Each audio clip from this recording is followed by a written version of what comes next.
Yo, this hot, this the spot, there it is pod.com. We're interviewing the best comedians, so tune in quick and get your ears receiving them. We talking about life and life to stream right to you, from the microphone right to your home, dude. Side note, this might get embarrassing, but no, don't sweat, yo, cause there it is.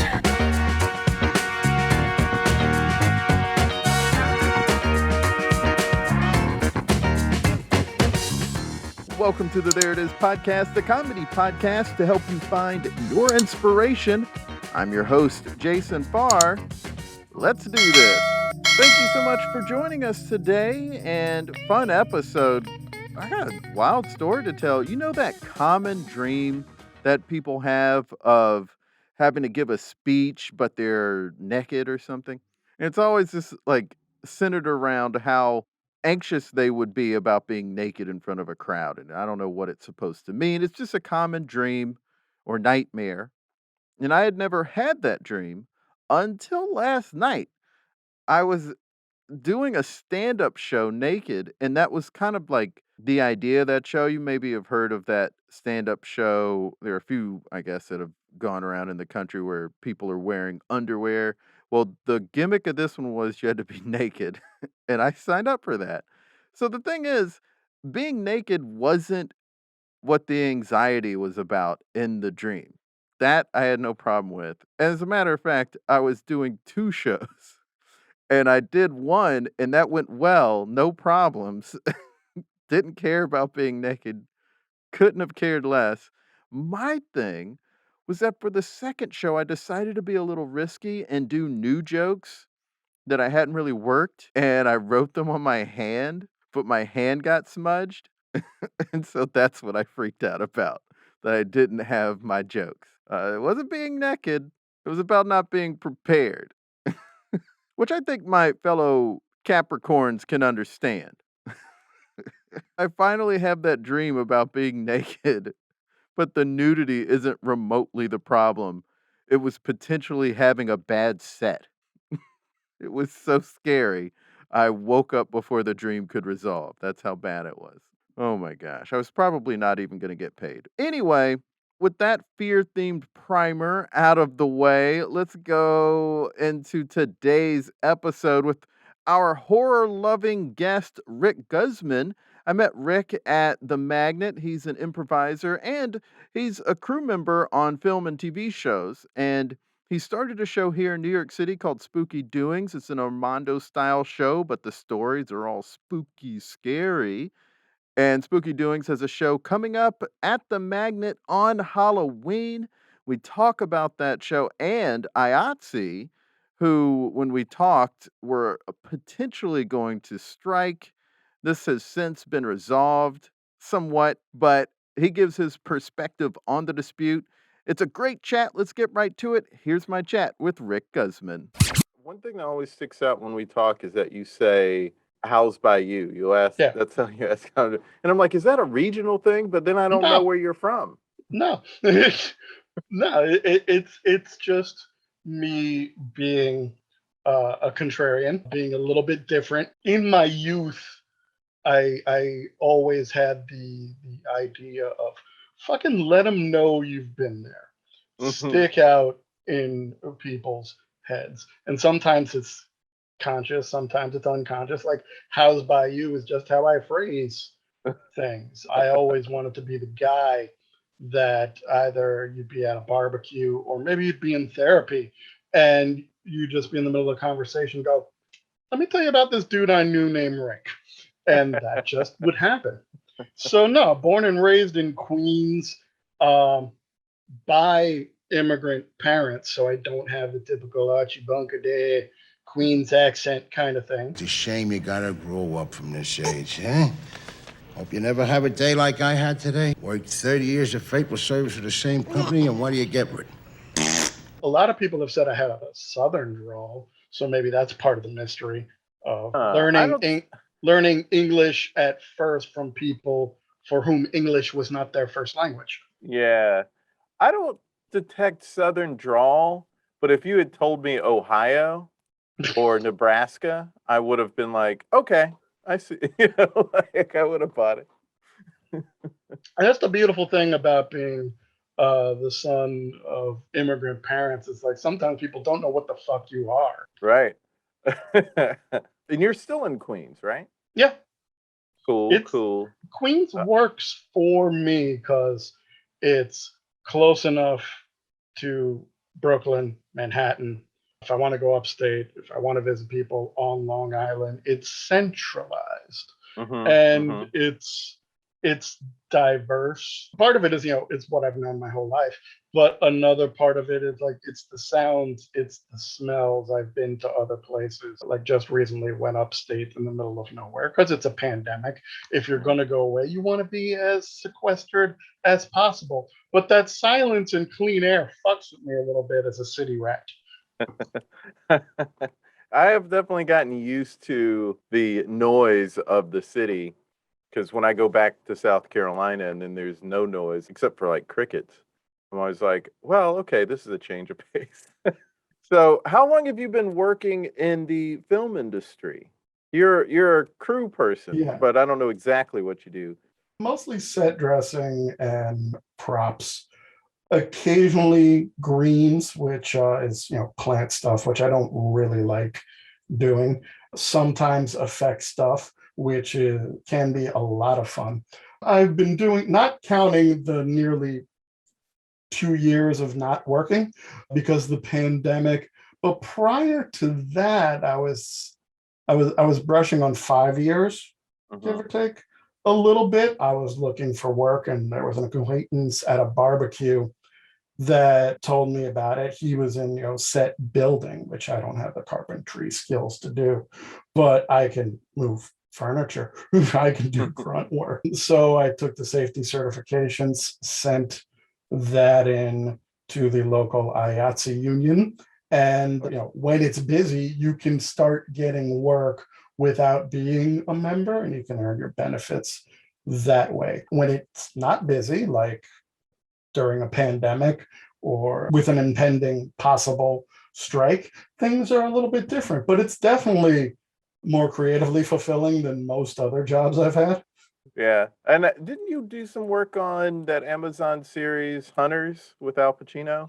Yes. Oh, that was a little bit of a weird situation. It was only 2 days, and it was way upstate, but I was not told that the production was going to get me a hotel room for the night. So I didn't have a change of clothes, didn't have a toothbrush. Luckily, there was a 24-hour CVS nearby. So I was able to, get some accoutrements. And now I keep like a little bag of extras in my trunk just in case.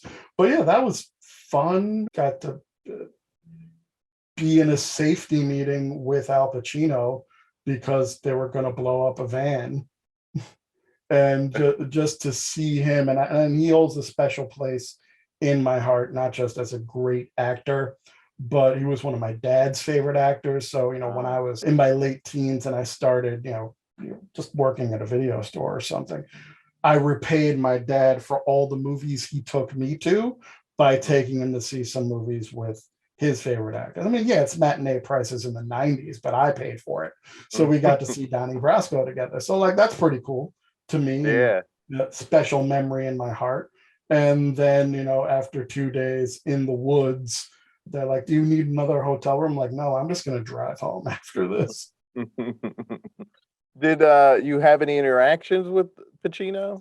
We're not really supposed to, as crew, interact with actors and fan out like that. I mean, don't be rude. Don't, can walk by, say good morning or what have you, especially if, you're setting up somebody's chair, which, I didn't for Al Pacino. But, certainly if someone were to start the interaction with me, I, of course, would respond in time. But it's like, hold it in. Because sometimes it's like, yeah, I don't give a fuck about this person. And other times like, no, just be cool. Just be cool. Right. Most notably, like, one of my first jobs, being on set with Naomi Watts and seeing her and having an extreme crush upon her. It's like, just be cool. Just, hold it in. Hold it in. Now, in that supermarket when she smiled at me and I smiled back, and then shortly afterwards, her divorce was announced. I'm not claiming credit for that, but I can't say that it didn't happen because she saw a sweaty, unshaven ne'er-do-well on the crew and thought, you know what? There's got to be more in life for me. I cannot confirm or deny. You're gonna have to ask Naomi Watts about that. You know what? But I'm gonna choose to believe you sparked something in her that has led her to live her true love in life. I certainly hope so, and then we'll meet again in some supermarket chili aisle as we did before. What else have you been able to work on? Anything that you can talk about? Yeah, after something airs, you can talk about whatever. Prior to it airing, some productions are more hush hush than others. Right. Like all of those Marvel shows that were on Netflix, you're not supposed to post anything, shouldn't really talk about them. I mean, I could talk in person to friends of mine in the moment under terms of secrecy. But one thing that never sat right with me, like if you're just standing around on a crew and people walk by and they're like, what are you filming? And, someone higher up the ladder tells you to lie and say, it's a mayonnaise commercial or some bullshit like that. That never sat right with me. So I would always tell the truth and just look at them and say, I signed paperwork. I can't say shit. Yeah. Because that stops the conversation right there. Yeah. And somebody else says, a mayonnaise commercial, all this for a Right. man. I'm like, no, I signed paperwork. I ain't telling you nothing. Yeah, that is actually the better way to handle it, because if you say it's some mayonnaise commercial and they look over and see like Chris Pratt or somebody, they're gonna be like, Chris Pratt's in a mayonnaise commercial? Yeah, like they're gonna be thrown off. They're gonna be talking more, and then they'll start taking pictures. Mhm. Yeah, but so you worked on the Marvel shows that were on Netflix? Yeah. Oh, cool.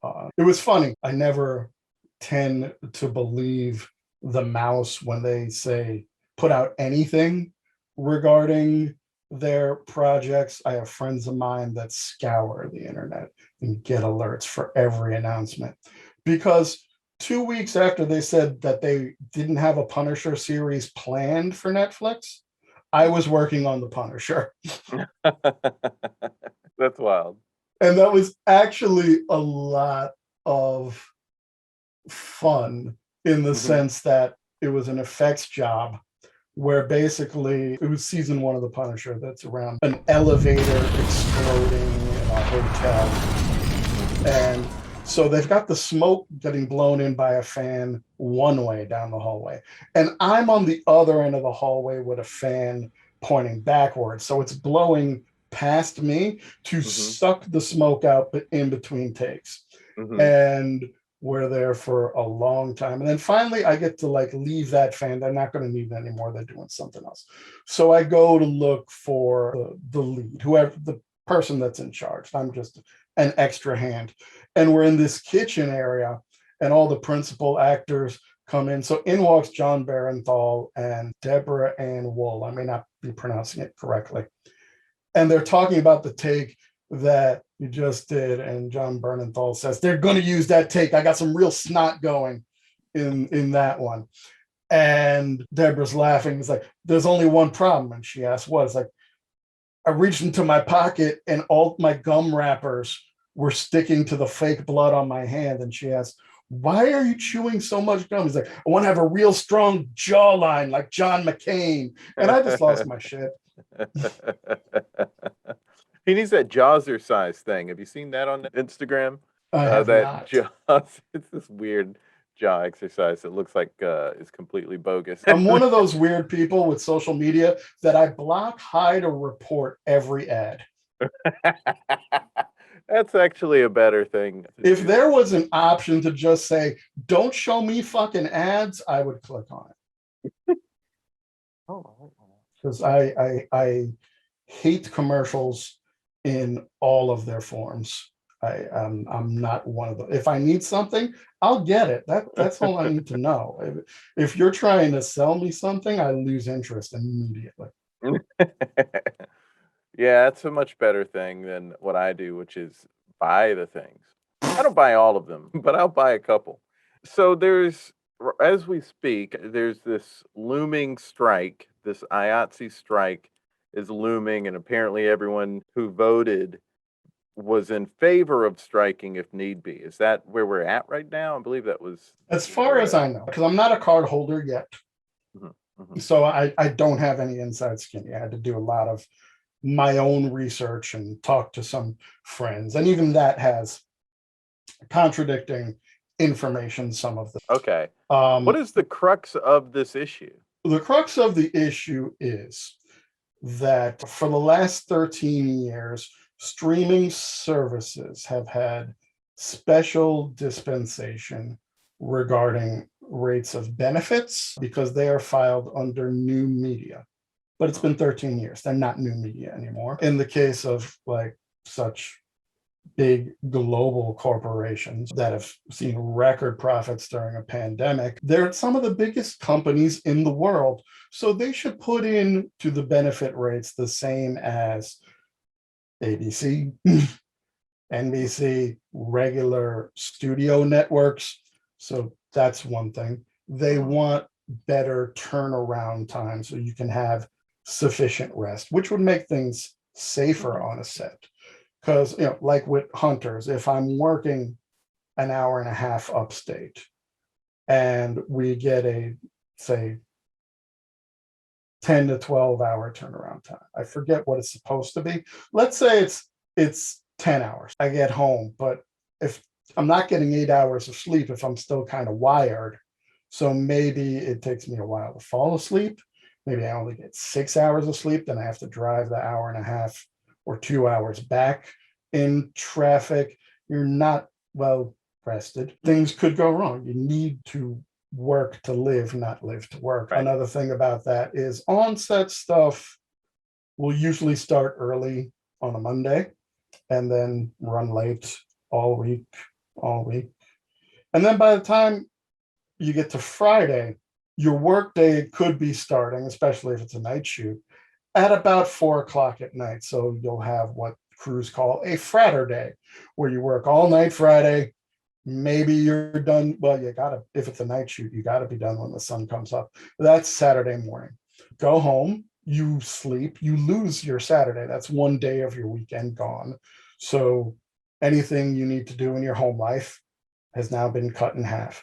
The people that you most want to spend time with, that's pretty much gone because you've been recuperating. And then you're back to work at the ass crack of dawn on a Monday. So weekends are also important. So all of these things, and I'm sure this happens in all walks of life, where people working in different departments, in different job things, don't take into consideration what someone else has to do to make something right. Because even once you wrap, like directors, actors, they get to just get in the van and leave. Crews have to put away all of their equipment. So it could take just an hour to do that before you're done. And then you have to go home and then try to get sufficient rest and get it. So it's basically, let's have these corporations pay what everybody else is paying and do it so you're not breaking people to the point where they're not living their lives. It's definitely not a 9 to 5 business. And I think that's one of the things that appeals certainly to people like me. But also it's like, no, you got to have your free time to, be with the people you love, to, like you and I do, get on stage and improvise and make up haha for people and, pursue those other things, to engage in any other activity. Like if there's a concert you want to go to, like remember concerts when we can do that, things like that. You want to go and enjoy yourself in any other way, shape, or form. It's important to have a work-life balance, because when a check shows up, I'll admit, like I'll complain on a 12 to plus, say like sometimes 14, sometimes 16-hour day, because you are being compensated with overtime, but it'll take a lot out of you. Yeah. the need for sleep is pretty crucial to your health. Very much so. Well, more power to all of you all, card-carrying member or not. You definitely deserve good compensation and good treatment from the industry. Right. Everyone who's working anywhere deserves good treatment. So from what I understand, since the union overwhelmingly showed up and voted in favor of a strike has not happened yet, because now these corporations and producers are coming back to the table and go, well, let's keep negotiating then. Yeah, right, because what essentially is being asked for isn't going to be as much money as they're going to lose if everyone strikes, because these things absolutely cannot work without a crew. Right, because it wouldn't just be the union in this region, say like in California. It will be a nationwide strike, so nothing in America would film. Now that won't affect productions that film in Canada, make it look like America, sure. But in the US, you are shit out of luck. So places that have grown over the last decade or so, like in Louisiana or Georgia, where now there are a lot more studio productions happening there, they're just not going to happen. Yeah, and that's going to be pretty rough. I mean, those Disney Plus shows, they're doing a lot of work out of Georgia. A lot of people are doing a lot of work out of Georgia, but those Disney Plus shows, if they don't, or in movies, if they have to shut down, they're going to lose hundreds of millions potentially. And from my understanding, and again, this is just stuff that I read during the pandemic. So if I'm wrong, I'll admit it. Other states had different regulations, whereas New York was very, very strict. Places like Georgia and Louisiana were not as strict. So more productions ramped up there than in other places. The mouse just, packed up a lot of shit and went to New Zealand in some cases. I didn't realize that. Well, again, more power to y'all. I hope that works out for everyone's good. A lot of people are just seeing the IATSE stuff online and don't necessarily know what it's about. And I didn't even know a ton. I knew it had to do with crews, but I didn't know the details. So thanks for sharing that. No problem. And like I said, I'm no expert. I'm probably incorrect on a lot of things. And there would probably be a lot of old-time card holders, or as I like to call them, cigar chompers, or younger card holders, as I like to call them, set vapors, that would say, no, here are the 78 things that you're wrong about. And I accept that. Fair enough. Let's talk about something. One thing that I know you're huge into are horror films. Is that safe to say is your favorite genre? Absolutely. No question. Have you been able to work on a lot of those kind of productions? Zero. Oh, that's too bad. One day it'll happen, because you call the union hall, you just let them know that you're available, and then they call you with something. Or if you are friendly with someone who's going to work on something, they can call the hall, request you, then they text you to call the hall and say, hey, I've been requested, that kind of thing. But I've worked on zero, and I would love to be the kind of guy that's like off camera spraying blood into an actor's face. The closest I've come is on the medical show New Amsterdam, where I heard a call over the walkie-talkie, somebody go into the prop room and get a bottle of fake blood. I'm like, I got it. And I run in, get it, run to set. And the lead looks at me and she says, I need you to bloody up this gurney and some of these pads. And she's about to walk away. And I say, hold on a second, light, medium, or heavy? And she said, medium light. And I said, thank you. Because left to my own devices, I would have sprayed the fucking ceiling. It would have looked like a horror movie. Yes, it would have.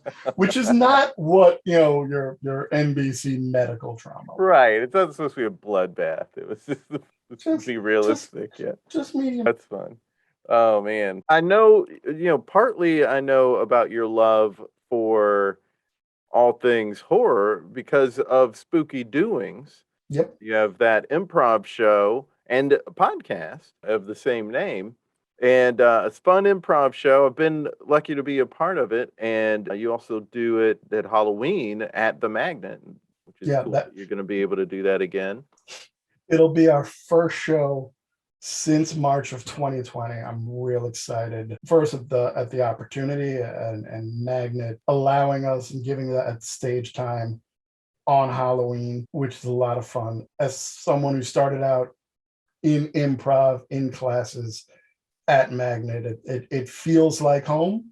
And throughout this Corona hellscape, when a lot of other improv places closed their doors and head for the hills, the Magnet community stuck up for each other. So even though they had to close their school, they kept going online, doing things, and just the people, yourself included, look out for each other. So even when the place was open during all of the protests last summer, just for a place like, hey, come here, use our bathroom, charge your phone, get some water, we're here for you. That it's an actual community of a bunch of funny fucking misfits. And I think that's what separates it from other improv locations in New York City. So for that to be the place where we get to go back on stage, tell some scary stories, do some funny scenes off those stories, and murder each other on stage, figuratively, of course. It's such a fun show to watch and or be a part of. And I'm glad that you all are back, and I hope people who are in town go check that show out. Well, that means a lot, because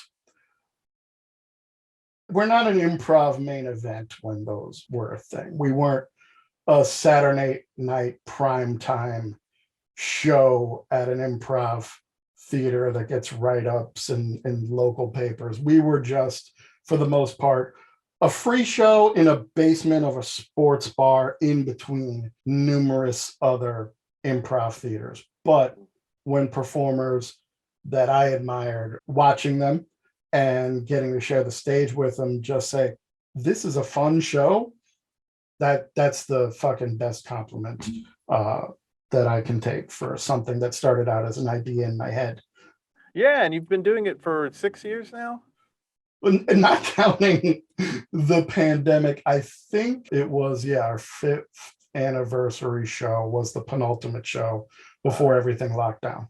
Yeah, it is a great example of community, because there are different people you have bring on guests, or you have cast members, and it's all like familiar faces, and everybody really bringing everyone in. I mean, like when I got to do it the first time I did it, everyone was super welcoming. It wasn't like, well, this is our thing and you're just a guest. And that's one of the things I love about Magnet too, is because most of the people that you're around, they're going to be welcoming regardless of their status in the theater too. Someone could be like one of the more popular players on one of the more popular teams, and they're still going to treat you just like you're anybody else. And that's just to be excited that you're there. And that's one of the beautiful things about Magnet, and I think it also shows in Spooky Doings as well. I got to give credit where credit is due, and I'm forgetting the full quote, but it ends with "great artists steal." I ripped that off from You Are Not Alone, an uplifting show about depression, which is my favorite show at Magnet. Yeah, it's one of the best. When I first discovered that show, I was not in a great place, but Aaron Gold was a great person. He's become a good friend, and I wanted to be a part of that show. And it was just, like, come to practices, one day you'll be a part of it. And I was, from teching the show to watching it to one day improvising to eventually doing numerous essays for that show. It's like, that's the thing. You've got your core people, and then you invite other fun people. So I'd go to the Magnet on Megawatt Wednesdays, and that's where I first saw you and numerous other people, and I'd just kind of be scouting in a way, like, oh, I could do something with her, I'd love to do a scene with him. I'm like, oh, these people, let's make some connections. Because the worst thing that could happen when you ask, hey, you want to be on part of a show, worst thing that's going to happen is say, no, I don't like horror, which has happened. Right, yeah. I'll admit that. But, other times it's like, all right, you can make something beautiful. It didn't really start like the idea of having a core cast, but it it just evolved into that. I don't know if you're familiar with Leah Evans. She used to do just random shows in the Triple Crown basement, and I got a lot of stage time doing that. And then I just got the idea, do your own show and just have anybody in there. And then some of the best friendships of my life have bloomed from that. So there are two things, I guess, that we can, the two spokes here that we can talk about with regards to this idea of spooky doings. One, where did your improv love affair begin? When did you start doing improv? And then also, when did your horror film love affair begin? Because that's such a central part to who you are. Horror began earlier, being a child of the 80s and VHS increasing in popularity. I was finding horror during the golden age of the slasher. So big franchises like Friday the 13th, Nightmare on Elm Street, Halloween, Hellraiser, you can go on and on and on. We're just cranking out sequels constantly. I'm watching them, I'm enjoying them, I'm going through puberty, I'm seeing attractive naked people, usually wet. Yeah. And my parents were like, okay, you can watch these scary things. We just don't want to watch them with you. That's fine. But also going to Catholic school, they shunned it. They were not for it. They were very much against it. So if the authority is against this thing, that means it must be cool. So that helped with it. And there's great stories in there. There's bullshit like in every other genre or art form. There are clunkers, there are things that are not good, but the classics hold out. So that love has been nearly lifelong. And there's a lot of comedy in horror as well. Yeah. So, from dating back to Abbott and Costello meet Frankenstein, right? Yeah. To modern classics like Shaun of the Dead, Tucker and Dale versus Evil. And there's also a humor that ended up in the Friday the 13th movies. And some of it wasn't comedy, but it was like a moment that was so wild that it made you laugh. Even though, like that scene in Jason Takes Manhattan when the boxer is just punching him. He goes, take your best shot. Take your best shot. Motherfucker. Yeah, and then he uppercuts his head off. Motherfucker didn't stand a chance. Or even in Freddy's Dead, the not quite final nightmare, Robert Englund's admission is that Freddy becomes a full Warner Brothers cartoon character in that one. Oh, yeah. That's the funniest of the straight up horror films. I'll get you, my pretty, and your little soul, too.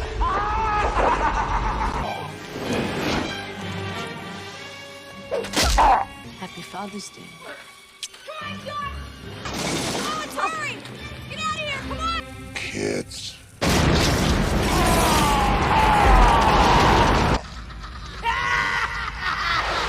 Like, some of it intentional, some of it not. fair. I mean, so great. Gosh, he's more impactful than I think he gets credit for. Absolutely. No question. Now, fast forward a bit to improv. I always tried to be funny. I was definitely that, funny kid growing up, trying to entertain my parents and make them laugh. Not so much a class clown, but with my friends, just being a wise ass. So even, at work, a not great attempt in my 20s at stand-up comedy, because I didn't know that you have to figure out who you are on stage. But in my 20s, I didn't know who I was in life. So that clearly wasn't going to work. Mm-hmm. And I'd gone to a couple of improv shows here and there because, it was cheap, fun entertainment. And my girlfriend's best friend moved back to New York and started taking sketch writing classes. And there was also a deal for her to take improv classes. So I go to one of her graduation shows and I'm entertained by it. And then she puts a team together, does another show. And at the end, there's a jam. Write your name in the bucket. If we call your name out, you can come up on stage and perform with us. And I'd seen it done a couple times. And thought in my own head, like, well, if I was up there, I'd say this and it'd be hilarious. So the bucket comes by me. There's only one other name in there. And I thought, well, fuck it. Write my name, throw it in. I get called up with somebody else. And I'm like, okay, here we are. And I'm doing object work without knowing it's called object work, just trying to be funny, and veteran performers are like helping along. And I'm like, I like that. It felt like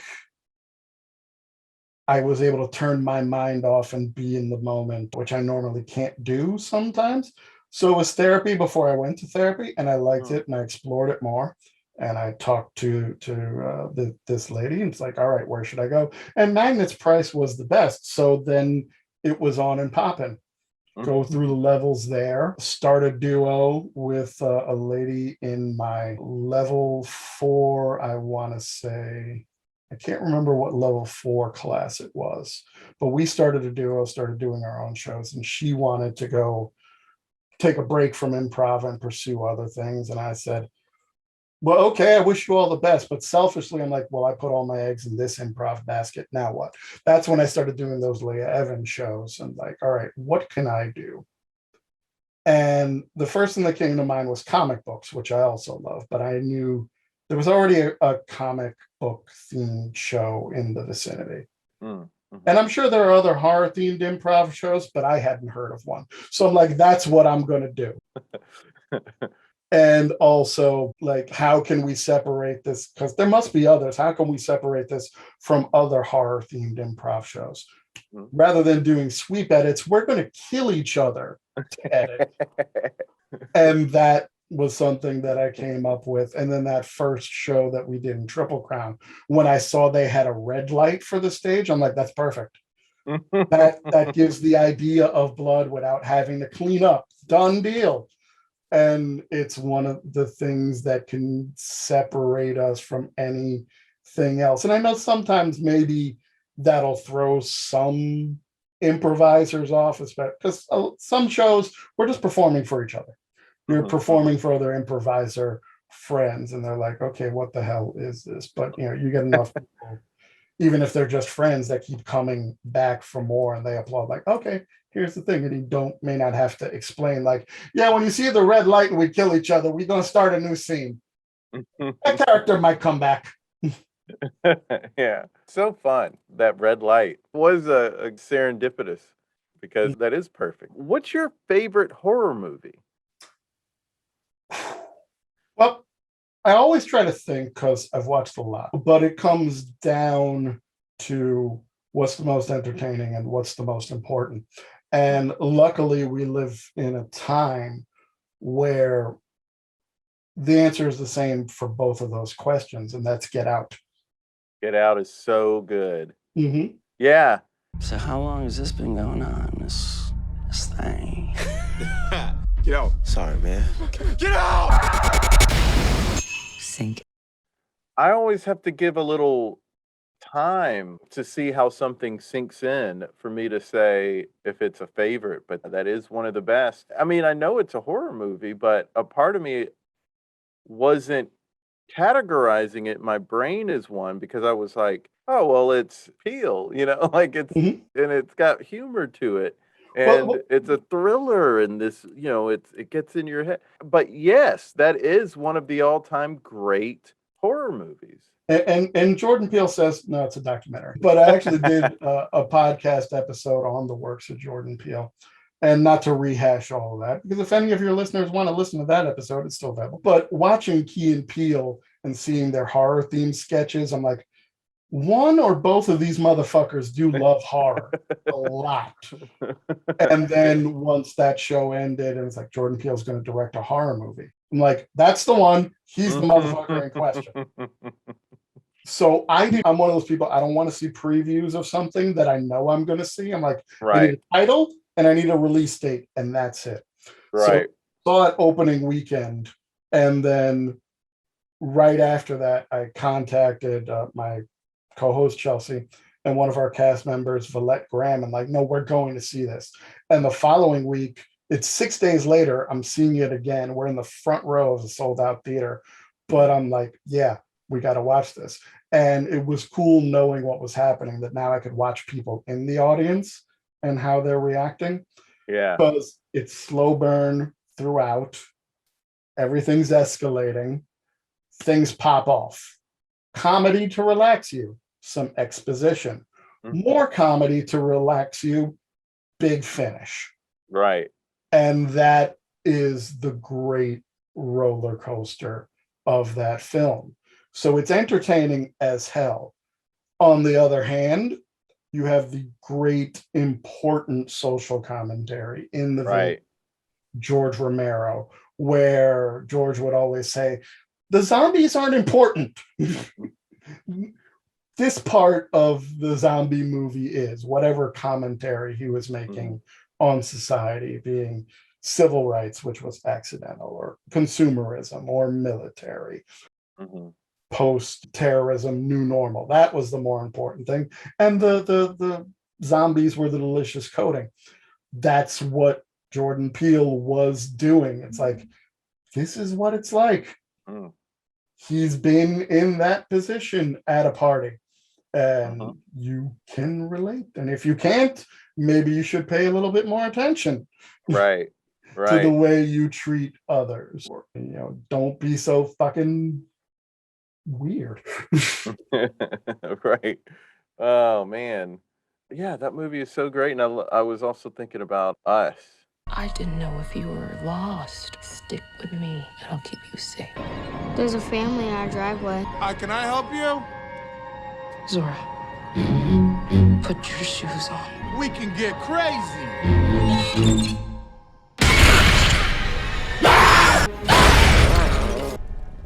What are you people? It's us. They won't stop until they kill us. Or we kill them. Be careful. Which is also great. That's a straight up horror movie. Another one that I loved. Again, it's like he's making a follow up. Boom. What's the date? I don't want to know shit. Yeah. And watched it numerous times in theaters and loved it, because it is terrifying. And there's a lot of Easter eggs to it. His movies make you notice things upon repeat viewing a lot, which I appreciate. And the best thing is, to me, when you get to the end, and spoilers for anyone that hasn't watched those, what the fuck's wrong with you? You find out at the end of it, you were rooting for the villain the entire time. Yeah. That movie was wild and so good. I mean, one of the things that's so annoying about so many horror movies, and it's the trope that everyone is familiar with, is the person trying to get away from danger and they do the dumbest thing possible to get away. Everyone knows about this, even from Scream, But I don't have moments like that watching either of those movies where I'm saying, why are you doing that? Like there's none of that's going on, because you get the motivations and they set things up well. And it's expert stuff. You can tell in some modern horror that the creative forces behind it are horror fans, and they'll deliberately do the opposite of the trope in some ways, like even in Insidious, where it's like, there's ghosts in this house. Well, we're fucking moving. And they do, and it's like, it's not the house that's haunted, it's your son. So when those deliberate things occur, you know that all bets are off, rules are being broken, and the unexpected can happen. Right. And as someone who watches a lot of horror movies, I watch them primarily for entertainment, meaning they don't scare me as much anymore. So when one can, that's golden. Yeah, I'm the same way. I mean, I haven't watched nearly as many as you have, but I am a big fan of horror movies. And so I'm very used to the vibe, and I don't get scared watching them, but I do really love when they get creepy. When it's real creepy, I'm like, yeah, I'm like clapping about how great it is and giggling. And it's hard to freak me out. when I'm watching a horror movie. I mean, it's just hard. Well, that's the other cool thing about horror, and this is kind of for anyone that horror is not their bag. It is a safe way to explore the things that you're afraid of, especially being at home for so long as we all have. Yeah, we're not in a theater. You can watch shit with the lights on, and that'll help you. But compared to some of the real fears that this dumpster fire of existence has put us all through, that we are all collectively traumatized and trying to support each other, even while we're sinking. Mm-hmm. I'll take fucking Jigsaw over the last several years. I mean, granted, I'll be the first to admit 2020 wasn't my worst year, but if you got a choice between hiding out in a mall with zombies outside or the shit that went down on January 6th, which are you going to choose? I know. I'm choosing Dawn of the Dead because there was a fucking TIE fighter. And that's what's important to me. And you can also see bits of yourself. It can help you work through some of the shit that you're experiencing.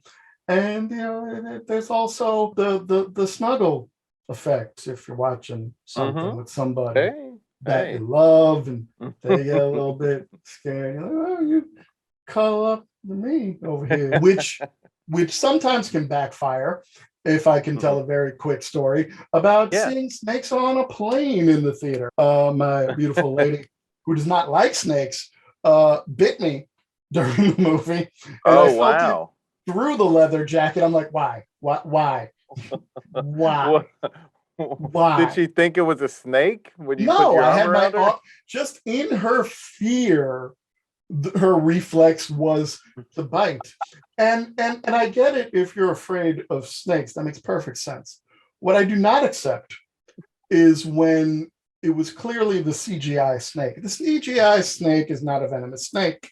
You have nothing to worry about. Even though that one actor had the snake, the rubber snake on his dick, there was the CGI snake on the lady's nipple. That's fine. You can deal with that. When they were using the practical snakes, absolutely, be concerned. Right. My mom can't see a snake in a movie and feel comfortable afterwards. It just, she immediately starts thinking, all right, there's snakes trying to break in the house. My mom too. She had a snake thrown in her face by a school chum. Apparently, I heard this story. So when I was a teenager and I had a bath towel with a snake embroidered on it, she disposed of it immediately. Wow. And I'm like, really? Even that? Like, nope. She was done. Wow. Her phobia is that strong. And I think again, another great thing of horror is you can face your fears, because everybody thinks about fight or flight, but there's also face, there's freeze, and I've added my own fuck it, man. That's a good one to add. Yeah. What is the scariest movie to you? Because this study just came out saying that Host is the new scariest movie. It's a Zoom horror movie. Yes. I love Host. Have you ever done anything like this before? I've never done this over Zoom. There's no reason why Spirit can't communicate over the internet. Nothing's gonna happen. Spirit, we invite you to use us to pass on any communication. Please come forth.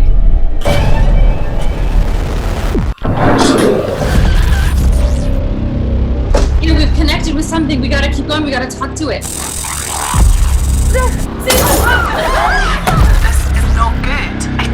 Not to disrespect the spirit. Hey, this is all you know! Not my fault! Last year was sinister. New details today in the grisly murders of a local family found earlier this week. I didn't want to move here. We couldn't afford to live in the old house anymore. Plus, the new story I'm writing is here. I'm gonna write the best book that anybody's ever read. I got a really good feeling about this. You gotta be kidding me. That's the family who lived here. You think these are serial murders? I don't know. The only link between all these cases is the symbol. Associated with a pagan deity named Bagul. Early Christians believed that Bagul actually lived in the images themselves and that he consumes the souls of human children. Children exposed to the images were especially vulnerable to Bagul's abductions. Get the kids, pack the car. We have to leave here now.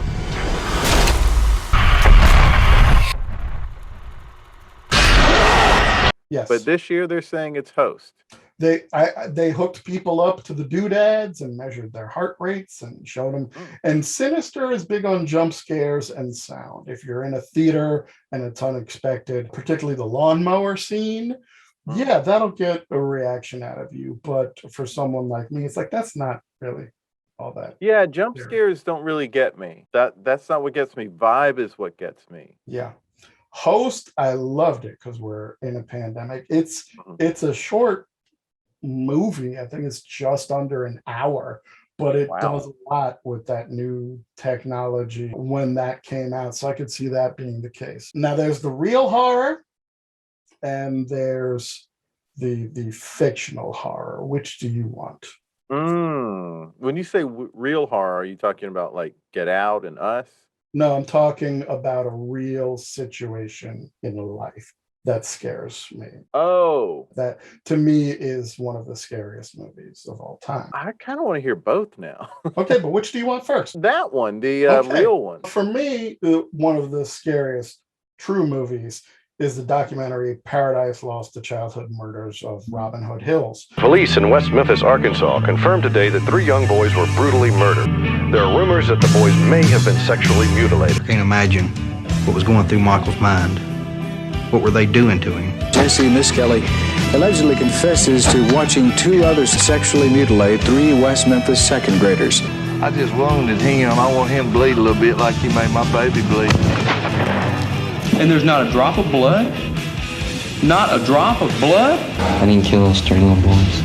After I die, people are going to remember me. It's sort of like I'm the West Memphis boogeyman. Little kids will be looking under their bed. If you've ever heard of the West Memphis 3, they were 3 teenagers in West Memphis, Arkansas, who were accused, tried, convicted, and spent 18 years in Arizona prison for killing 3 10-year-old boys. The only evidence used to convict them was they had long hair, wore black clothes, read Stephen King books, and listened to heavy metal music.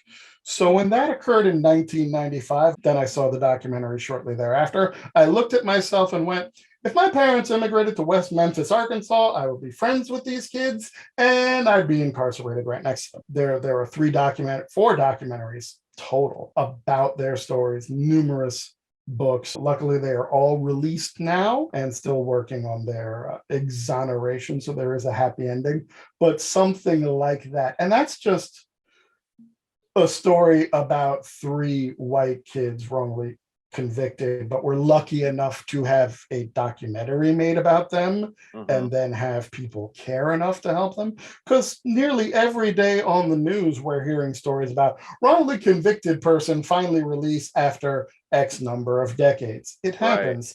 Right. It's real. That's fucking threatening to me. Now, the fictional part, clowns. Things with clowns. Now, naturally, everybody thinks about it. The very popular Stephen King story, and both film versions of that are very frightening, no question. But there's another movie which lives up to its name, which I feel is scarier. It's called Terrifier. What if that guy did this to your car? What guy? The clown? Do you really think someone slashed my tires? Well, he knows this is your car. My friend wants your number. You. Dawn and I are sort of stranded. She has a flat tire and no spare, and I was kind of hoping you could pick us up.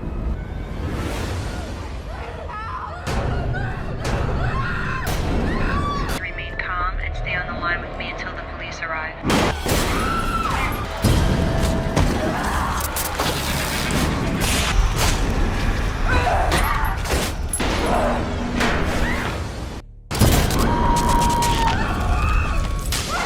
It's a Dread Pictures release in which Art the Clown, played by David Howard Thornton, is silent and kills every motherfucker on Halloween. So when I found out that Mr. Thornton was the roommate of an improv acquaintance, that was one of the things that made me decide to start a podcast, because he's just a good Alabama boy who's making a living trying to act up in New York, and we share a lot of the same political views, and he's a delightful guy and wonderful. But I watched the movie before I knew this and scared the shit out of myself with it. Because Pennywise ain't got shit on Art. Okay. It's another movie. I get all of my horror movie advice from you. And that's another one I'm going to have to check out. I don't know where it's streaming presently, but yeah, to clue your listeners, recently you're like, hey, got some suggestions. I need to watch more stuff. I'm like, what streaming you got? And you told me. And I'm like, I'll get back to you. And then I just hit you with a list. Yeah. So you're probably good for the month. I am, yeah. And I always miss every Halloween season. I'm like really in the mood to watching movies, and I watch a bunch, but I won't get everything on the list. So I'll even have some for next year. But I also should just watch throughout the year because I like horror movies. Okay. Can I vent a little pet peeve that's come up for me lately? What? And I love it. I love that people love the spooky thing, but for me, spooky is not a season. It's a way of fucking life. And just for me personally, there are 3 holidays on the Rick calendar. We are currently in Halloween, which goes to November 1st, as we know. After that, for me, that starts Mardi Gras. Mardi Gras begins then. We still watch horror movies, and even during the Halloween season, we still listen to New Orleans jazz. So there's very little change here and there. The only real difference is maybe a couple more beats. Ash Wednesday, we start Juneteenth season, and then June 20th, that's the beginning of Rick Halloween season. Okay. That's all you need. Everything else is just an excuse to sell you a couch. Get you a new grill with this Memorial Day sale. What does that got to do with Memorial Day? Yeah, I feel you on that. And there's something, I really love the fall. And for some reason, there are a lot of horror movies. Well, Halloween is my favorite. You know, it's Halloween. I guess everyone's entitled to one good scare, huh? Yes, sir.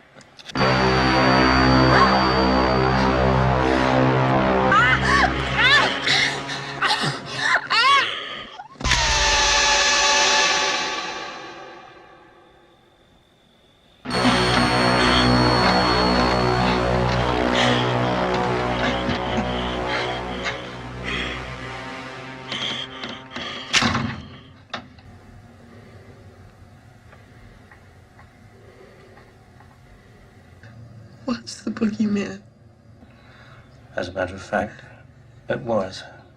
And it's set at Halloween, so it creates a vibe and feeling for me that I love. And it makes it harder to watch that movie when I'm in the vibe of like the summer. But, you know, there are plenty of horror movies that you could just watch any time of the year, or I could just watch any time of the year without that sense of that fall vibe to them. I get it. Some people, our souls are just a little different. My girlfriend likes to watch Jaws on 4th of July. I'm the type of motherfucker like, it's August and I just feel like watching Black Christmas, so I'm gonna. Yeah, I get that. I got the DVD right here. Nobody's gonna stop me. And like Us and Get Out are movies that I could watch any time of year, and they're horror movies that I will watch any time of year, I guess. Psycho is one. Well, a lot of the Hitchcock movies I can watch any time of year. But if it's got a spooky Halloweeny vibe, it's like I love to watch it at this time of year. I get that, but there's also that main divide. I mean, and there are some weirdos that like to do this. I don't understand it, but hey, this is America. It's a free country. You can do what you want to do. To not want to watch Christmas films outside of December makes more sense. Yeah, So I'm very much like that. Or like I can't listen to Christmas music and I can't listen I'm to not Christmas music anyway. I was raised yeah. Catholic. The bells are like a chainsaw through my head. That to me is the worst part of the season. I've given money to the Salvation Army prior to knowing all of their problematic issues and said, you can have this dollar if you don't ring that bell until I'm out of earshot. I'm paying you for silence. And the motherfuckers start ringing after they dump it in the bucket. I'm like, you son of a bitch. So that's another reason to dislike the Salvation Army and be charitable outside of the month of December. Yes. Well, we've reached the end of the episode. It's time to create something together. Cool. I am kind of liking the idea of like, if you were to make a horror movie or show, what would it be? I'm not going to mention the one that I actually told a screenwriter friend of mine in case he makes it, because I don't know anything about writing scripts, but I was talking to him about it after we recorded an episode together, and I'm like, well, you could do that. And he's like, you know what, maybe I will. But I was at, again, like I said, doing getaways during the pandemic up at Airbnbs in the middle of nowhere. We went to drive-in Coxsackie, New York for our anniversary recently. And we watched Shaun of the Dead and a movie called Shocking Dark, which I'm certain you've never heard of. They thought they were fighting only against aliens. They were sure that they had won their battle, but they were mistaken. Fuck you! A ferocious, bastard! Indestructible, ruthless Terminator.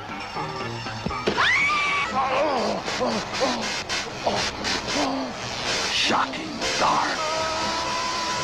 It's an Italian film in England that was released in Italy as Terminator 2. It's basically a Terminator Aliens mashup. Okay. That is fucking stupid. But the moon was nearly full. And we parked right up by the screen and we got our little chairs out with our little drink holders. And because of the moon and the woods adjacent to the screen, I thought, it'd be just really fucking wild if a shit ton of werewolves ran out of the woods and just started tearing people to shreds at the drive-in. So how about we create something called Werewolves at the Drive-In? Okay. Werewolves at the Drive-In. That's a good start. So I think there's so many different moments that can happen here because you have the like young teen couple who's really just there to make out. Of course, that's a trope that has to be, they have to be the first ones to go. But you'd have waves. I guess you could have waves of people finding out they're werewolves here. See, I would look at it as like, since like a bunch of them are running out of the woods at once, not really a wave. So like the couple that's making out in the car, they wouldn't get taken out first. It's like the older married couple that are horror fans, even though my lady and I aren't married, we'd get taken out first because we're right up by the screen like, oh shit.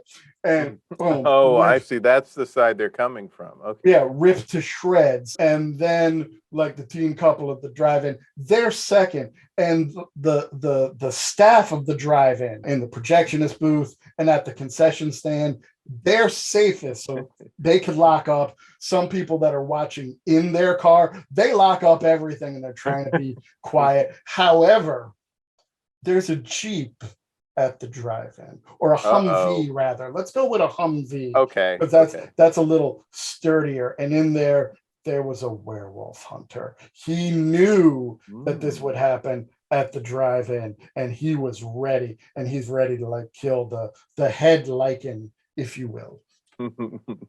Okay.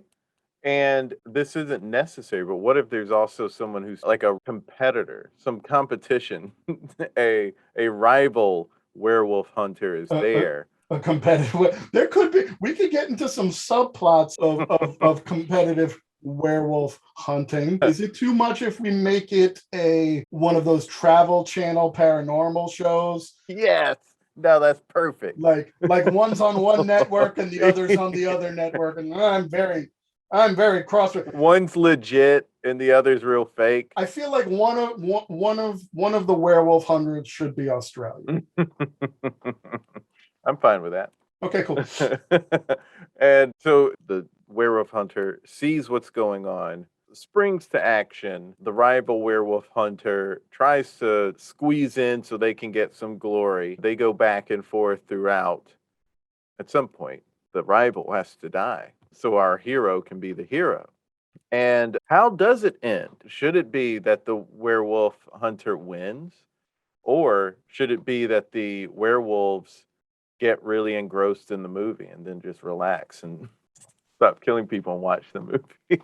Again, bringing it back to earlier, and coming up in the 80s, you got to save room for the sequel. So, yeah, the werewolf hunter, kills the alpha of the pack and manages to have a couple of survivors. And it's like, okay, this was a night at the drive-in you'll never forget.